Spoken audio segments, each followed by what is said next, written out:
Hey everyone, and welcome to this deep dive. I am reviewing And Then Thoughts by Olga, which is a collection of poems. I think poetry is so interesting because it's so much about the language and word choice and how it's very condensed, a lot of meaning packed into a very small space. And that's what we're going to be talking about today with Olga Forin's book, And Then Thoughts. One of the big themes that jumps out at you right away is this idea of truth seeking.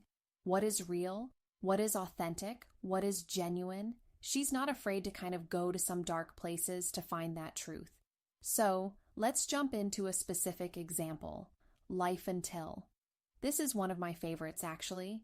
I think it's so powerful because it starts out with this rejection of hate, But then it takes this turn. And it's kind of like, whoa, and love until I hate what's happening here? I also think it's interesting how she uses the word until, like she's setting up these kinds of deadlines almost, right? I'm going to live until I die. I'm going to laugh until I cry. I'm going to love until I hate. Yeah. It's like she's acknowledging that these things are all temporary, interesting, and that even the good things eventually come to an end. That's kind of sad. But there's also something beautiful about it, like a sense of acceptance of me. So, it happened another great one. This one feels very powerful to me. It's very assertive. This is my story. My experiences are valid. It's interesting because she doesn't really tell us what it is. It's very mysterious. But we get these glimpses through these kinds of vivid images. She uses these really powerful images: funerals and birthdays, laughter. And tears, like a tapestry. It's all building towards this climax, which is that line, I became me. All of these experiences shaped me into the person I are today. It's kind of like a declaration of selfhood. This is who I am, and I'm proud of it. I own it, the good and the bad. Did you not see me? Ooh, this one's a little different. It's got some fire in it. It's a call out. Yeah, it's directed at a specific group of people. She's not holding back. I think it's interesting how she uses the phrase, me too.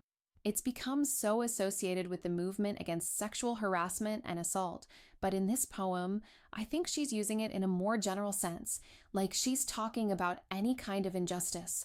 So it's like a broader critique of people who are now claiming to be allies. She's calling them out on it. Yeah. She's saying where were you when I needed you? You did not see me. Especially in today's world where it's so easy to just kind of jump on a bandwagon and perform allyship without actually doing the work. So let's talk about siblings. This one is so short, but it's so powerful. It's amazing how much she packs into those few lines. I think it's about the duality of sibling relationships, like that tension between being connected but also being separate individuals. Like you share so much with your siblings. You come from the same family, same genetics, same experiences, but you're also your own person. I think that's what she's getting at with those images of the basket and the eggs. A basket never carries the same eggs. A womb never bears the same soul. That's such a beautiful way to put it. It's like even though you come from the same place, you're on your own unique path. I think that's something that a lot of people can relate to. Okay, let's move on to single to married to divorced to single. I think it's about the cyclical nature of relationships.